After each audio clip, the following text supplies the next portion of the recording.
Փաստաբան կոչի տեղեկացված չէր եղել դատարանի կողմից։ Հասկացանք, որ տեղեկացված եղել է, դատարանին բանավոր փոխանցեցին, որ նախապես գրություն է անմիջապես նիստից առաջ ուղարկել է, ծանուցում այն մասին, որ այլ նիստերով ծանրաբեռնվածության պայմանավորված չի կարող ներկայանալ։ Պետք է հասկանանք, որ սա ըստ էության այս դատավարությունը աննախադեպ է ու փաստաբանների համար էլ է իրենց աշխատանքային գործունեությունը կազմակերպելիս անկանխատեսելի լինում, թե ժամային փոփոխությունները որ տեղի են ունենում, եւ թե հրատապությունը, եւ թե ինտենսիվությունը։ Այս իմաստով տեսանք, որ հարց չառաջացավ բնականաբար իրավունքի չարաշահման հետ կապված, որովհետեւ գործին տեղյակ մարդիկ գիտեն, որ կարող է եւ այսպես է լինել։ Ես պետք է ասեմ, որ մինչ այժմ մեր ունեցած դատական նիստերով մենք ապահովել ենք նախադեպը չունեցող մասնակցություն փաստաբանների եւ այդ պատճառաբանությամբ, որպեսզի հանրության մոտ երբևէ որևէ կասկած չառաջանա, որ պաշտպանական կողմը շահագրգռված է նիստերը հետաձգելու, դրա համար ամեն ինչ անում ենք, նույնիսկ այսինքն այնպիսի մասնակցություն ենք ապահովում փաստաբանների, որ յուրաքանչյուր նիստին մեղադրյալները, արդարները գոնե մեկ պաշտպանով ապահովված լինեն։ Տիկին Սողոյան ինչի մասին էր խոսում Բագրատ Սրբազանը, ինչ հայտարարություն է, ինչ երկում պետք է լիներ, որ չի եղել։ Բագրատ Սրբազանը խոսում էր քննչական կոմիտեի ղեկավարի չհիմնավորված հայտարարությունների մասին,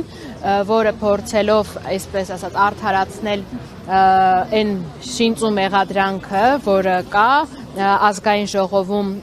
հարց ու պատասխանի ժամանակ հղում է կատարել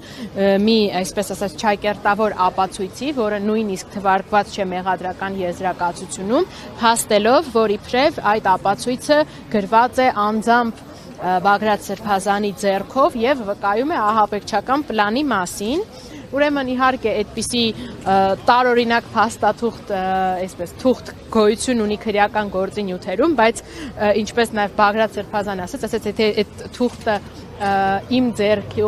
համարեր քննչական մարմինը, որ իմ ձեռքով է գրված, որը իդեպ որևէ փորձաքննության չի ենթարկվել ձեռագրաբանական, բայց բնականաբար Բագրատ Սրբազանի կողմից գրված չի ու չէր էլ կարող լինել, եթե դա համապատասխաներ իրականությանը, Սրբազանն ասում է, ինձ պետք է հոգեբուժարան տանեին, ոչ թե դատարան, որովհետև այնտեղ ինչ-որ անհեթեթ բաներ են գրված, որ պետք է մտնել Թուրքիա եւ Ադրբեջան, զորքով վերցնել 150-ից 200,000 գերիներ եւ այդ պարագայում լուծել մեր հարցը։ Պարզը ասում է, որ այդպես բան չի կարող լինել, դա անգլալեզու ինչ-որ փաստաթուղթ է, որը Բագրատ Սրբազանի կեցավայրի խուզարկությամբ հայտնաբերվել է ու հայտնաբերվել է ինչ-որ բացիկների տրցակից, որ նույնիսկ հայտնի էլ չի, թե ինչպես է այդտեղ հայտնվել, ու որպեսզի իրադրությունն էլ մի քիչ հանրության համար հասկանալ լինի, բացատրեմ, նաև դրա մասին Լիդիան էլ է խոսել։ Դուք հասկանում եք, որ 24 թվականին այդ ալիքի ժամանակ իրանցից Երևան հասնելու, երբ որ ժողովուրդը համախմբվել էր եւ այլն շատ մեծ արձագանք էր ստացել, հարյուրավոր, հազարավոր մարդիկ մոտեցել են Սրբազանին կամ Սրբազան պայքարի աջակիցներին, փոխանցել են ինչ-որ թղթեր, ասել են սա է Հայաստանի փրկության պլանը, ամեն մեկը իր ինչ-որ մարդիկ իհարկե ասենց էթիկայից ելնելով եւ այլն ասել են իհարկե, օրինակ այդ թղթերը վերցրին ու ինչ-որ միտեղ մնացել է, բայց դա քննչական կոմիտեի ղեկավարի կողմից բանում ազգային ժողովում հայտարարել, որ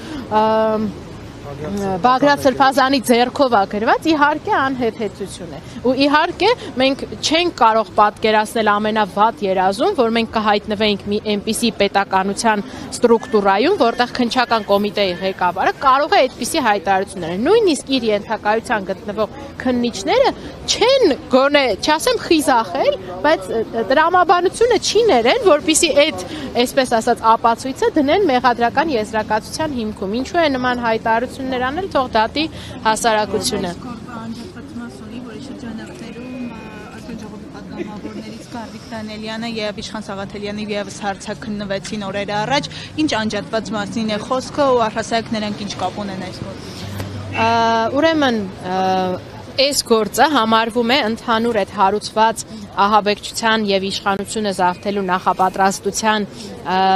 ընդհանուր գործից անջատված մաս, այսինքն իբրև թե գործը շարունակում է քննվել, քանի որ ողջամիտ հարց կարող է առաջանալ, եթե մեղադրական եզրակացությունում նշված է, որ պետք է հավաքագրվեին կամ հավաքագրվել էին 2000-ից ավել անձինք, ովքեր պետք է մասնակից լինեին այդ հարվածային խմբերում, ուր են այդ 2000 անձինք, Քննչական կոմիտեն ասում է դե գիտեք ինչ կա,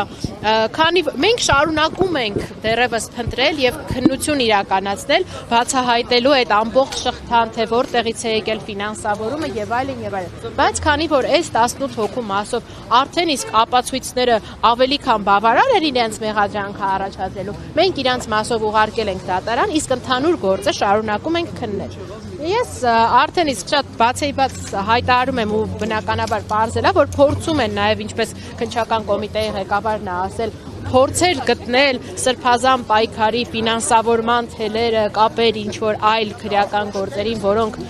հաճո են իշխանական քարոզչությանը, բայց ձախողում են։ Այս հարցաքննություններով մի կողմից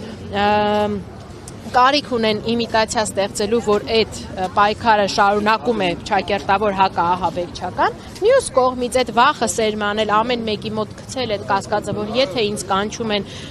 այս պարագայում թեև որպես վկա հարցաքննության հաջորդ պահին կարող էին կարգավիճակը փոխվել, նաև որոշակի իմաստով վախեցնող ազդեցություն ունի եւ նաև ցույց տալու հետո հաջորդիվ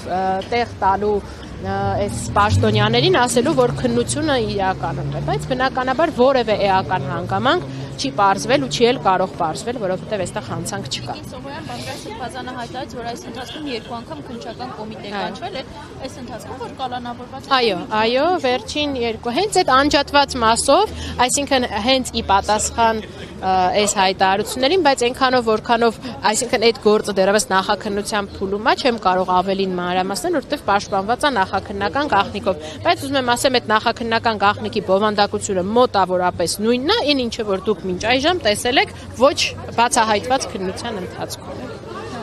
Ձեզ եմ շնորհակալ։